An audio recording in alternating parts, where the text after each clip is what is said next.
पिछले 10 वर्ष 12 वर्षों से हम लोगों ने देखा है कि जिस राज्य में भी चुनाव होता है मोदी जी और अमित शाह को वही राज्य दिखाई देता है।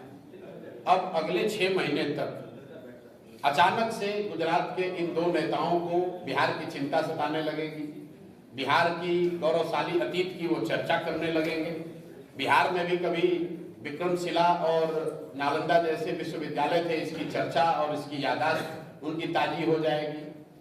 बिहार के बच्चों, बिहार की गरीबी कैसे दूर होगी ये पता अभी उनको चलेगा। अगले 6 महीने तक जितनी भी सरकारी योजनाओं का बटन दबाया जाएगा उसका केंद्र भी बिहार बनाया जाएगा। जो योजना पहले से चल रही है, हर 3 महीने पे किसानों को स्वनिधि का पैसा भेजा जाता है, वो बटन दबाने के लिए मोदी जी बिहार में ही आकर दबाएंगे। तो ये कोई नई बात नहीं है, लेकिन नवंबर के बाद ये दोनों लोगों को फिर बिहार कभी अगले 6 महीने तक 6 साल तक दिखेगा नहीं, क्योंकि तब तो बिहार उनके लिए सिर्फ मजदूर का सप्लाई केंद्र है। अच्छा तो तब होता जब अमित शाह जी आ रहे हैं और वो घोषणा कर दें कि अगले 2 साल 4 साल 5 साल में बिहार से मजदूरों का पलायन, जो गुजरात के फैक्ट्रियों में, मोरबी में, सूरत में जो लड़के इस गर्मी में 12-15 हजार रुपए में नौकरी मजदूरी कर रहे हैं और गुजराती लोग उन फैक्ट्रियों के मालिक हैं, अमित शाह जी ये घोषणा कर दे कि उन लोगों के, उन बच्चों को भी जो गुजरात के मजदूरों को मजदूरी मिल रही है उतनी मजदूरी तो कम से कम बिहार के बच्चों को दिलवाओ। ये बात यहाँ बिहार में कभी चर्चा नहीं होती है। हम लोग ये सब कहते हैं कि यहाँ से लोग बाहर मजदूर जाते हैं, लेकिन गुजरात के मजदूरों को उसी फैक्ट्री में जो पैसा मिल रहा है और बिहार के मजदूरों को जो फैक्ट्री में पैसा मिल रहा है उसमें जमीन आसमान का फर्क है।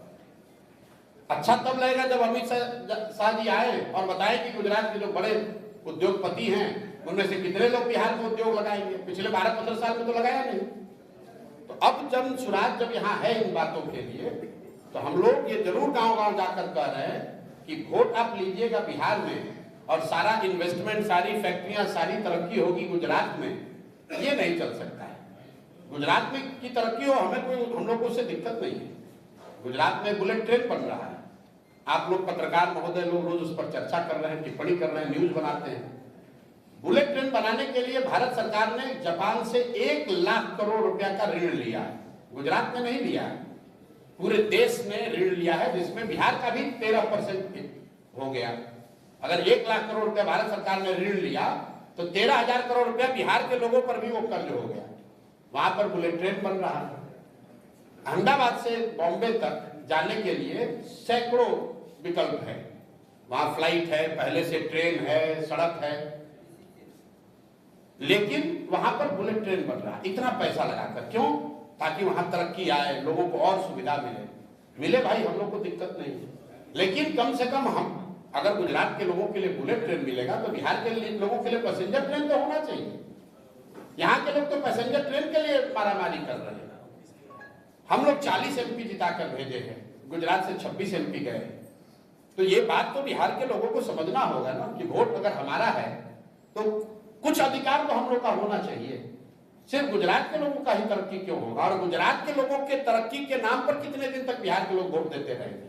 जनसुराज में हम लोग गांव-गांव जाकर यही तो कह रहे हैं कि मेरे भाई, एक बार अपने राज्य की तरक्की के लिए, अपने बच्चों के पढ़ाई रोजगार के लिए वोट दे दो। गुजरात और कर्नाटक और तमिलनाडु का विकास और देश और पाकिस्तान और चाइना का बात बहुत हो गया।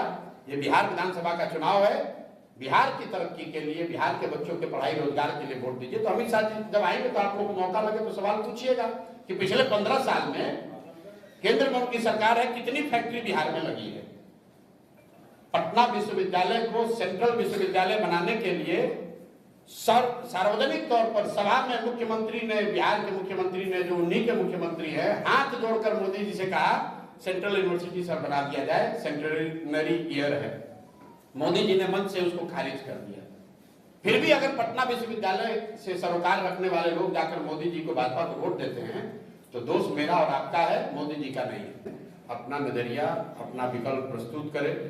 जनसुराज का जो उद्देश्य है आपको मालूम है, पिछले 30-35 साल से बिहार में जो एक राजनीतिक बंधुआ मजदूरी है, जिसमें समाज का एक बड़ा वर्ग न चाहते हुए भी लालू जी के जंगल राज के डर से नीतीश कुमार और भाजपा को वोट करता है, उसी तरह मुसलमानों का एक बड़ा वर्ग सिर्फ भाजपा के डर से उनके पास विकल्प न होने की वजह से लालटेन को, राजद को वोट करता है।